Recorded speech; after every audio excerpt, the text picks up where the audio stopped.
Welcome to Shri Kamakshi kitchen. இன்னைக்கு நம்ம சேனல்ல பார்க்க போறது காளான் பிரியாணி. ஸோ இந்த காளான் பிரியாணி நம்ம வீட்டில் இருக்க ரைஸை வச்சு ரொம்ப சிம்பிளாக குக்கரில் குலையாமல் எப்படி செய்யணுன்றதை பார்க்கலாம். வாங்க நம்ம வீடியோக்குள்ளே போகலாம். 1 டம்ளர் ரைஸை எடுத்து நல்லா வாஷ் பண்ணிவிட்டு நீங்கள் இந்த மாதிரி ஊற வச்சுக்கலாம். ஒரு 20 மினிட்ஸ் ஊறினா போதும். நம்ம குக்கரில் காளான் பிரியாணி செய்கிறனால குக்கரில் நமக்கு தேவையான அளவு எண்ணெய் ஆட் பண்ணிக்கலாம். ஸோ காளான் பிரியாணிக்கு கொஞ்சம் நிறையாவே எண்ணெய் சேர்த்துக்கோங்க. இதோட நம்ம கொஞ்சம் நமக்கு தேவையான அளவு நெய் ஆட் பண்ணிக்கலாம். ஸோ 1.5 டேபிள் ஸ்பூன் நெய் ஆட் பண்ணிக்கணும்.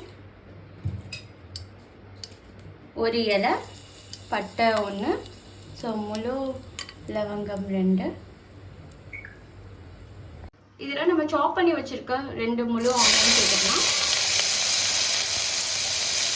ஆனியன் நல்லா வதங்கினதும் நம்ம ஒரு முழு சைஸ் தக்காளி ஆட் பண்ணிக்கணும்.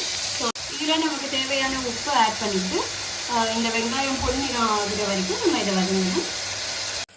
வெங்காயம் நல்லா வதங்கி இந்த மாதிரி பொன்னிறம் ஆனதுக்கப்புறம் நம்ம 1 டேபிள் ஸ்பூன் இஞ்சி பூண்டு பேஸ்ட்டு இதில் ஆட் பண்ணிக்கலாம். ஸோ இது பச்சை வாசம் போகிற வரைக்கும் நல்லா இதையும் சேர்த்து வதக்கிக்கலாம். இப்போ இதில் நம்ம ஒரு முழு பச்சை மிளகாய் அப்புறம் ஒரு தக்காளி ஆட் பண்ணிக்கலாம்.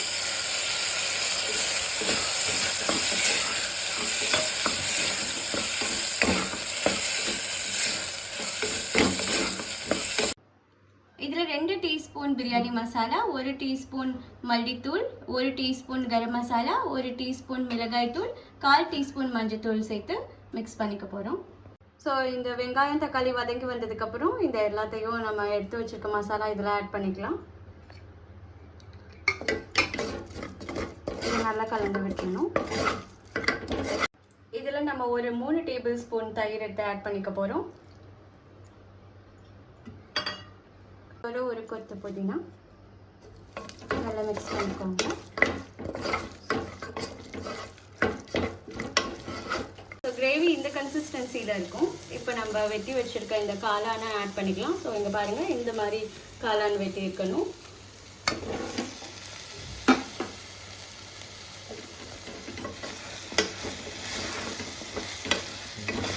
இது கூடயே நம்ம ஹாஃப் லெமனை பிழிஞ்சு ஊற்றிக்கலாம்.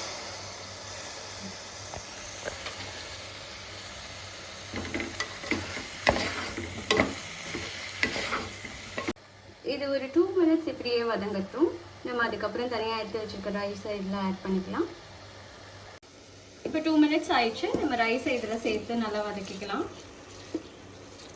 ஸோ நம்ம எல்லா ரைஸையும் இதில் சேர்த்துக்கிட்டோம்.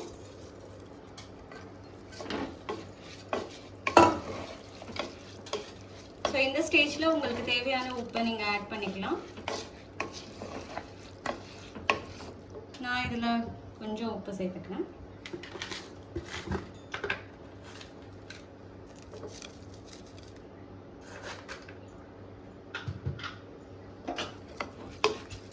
இப்போ இதை ஒரு வதக்குனதுக்கப்புறம் நம்ம வாட்டர் ஆட் பண்ணிக்கலாம். இப்போ 1 நிமிஷம் ஆயிடுச்சு. நான் 1 கப் அரிசி எடுத்துருக்கேன். ஸோ 2 கப் தண்ணி.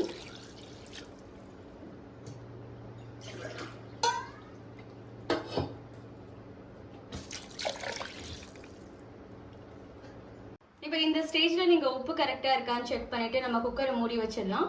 ஸோ எனக்கு உப்பு கரெக்டாக இருக்குது. நான் குக்கரை மூடி வச்சிடுறேன். எக்ஸாக்டாக 2-3 விசில் வந்தால் போதும். அதுக்கப்புறம் நீங்கள் கேஸை சிம்மில் வச்சுட்டு ஒரு 10 மினிட்ஸுக்கு அப்புறம் இறக்கிடலாம்.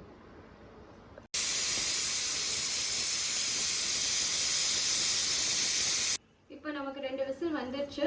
நான் இப்போது ஸ்டவ்வை சிம்மில் வச்சுக்கிறேன். ஸோ இது இப்படியே ஒரு 10 மினிட்ஸ் இருந்தால் போதும். 10 மினிட்ஸுக்கு அப்புறம் நம்ம இறக்கிடலாம். இப்போ பாருங்கள், நமக்கு கொஞ்சம் கூட குலையாமல் குக்கரில் சூப்பராக காளான் பிரியாணி ரெடி ஆயிடுச்சு. நீங்களும் இதே மாதிரி உங்கள் வீட்டில் செஞ்சு பாருங்கள். எப்படி இருந்துச்சுன்னு கமெண்ட் பண்ணுங்கள். மறக்காமல் எங்கள் வீடியோவை லைக் பண்ணுங்கள், ஷேர் பண்ணுங்கள், சப்ஸ்கிரைப் பண்ணுங்கள்.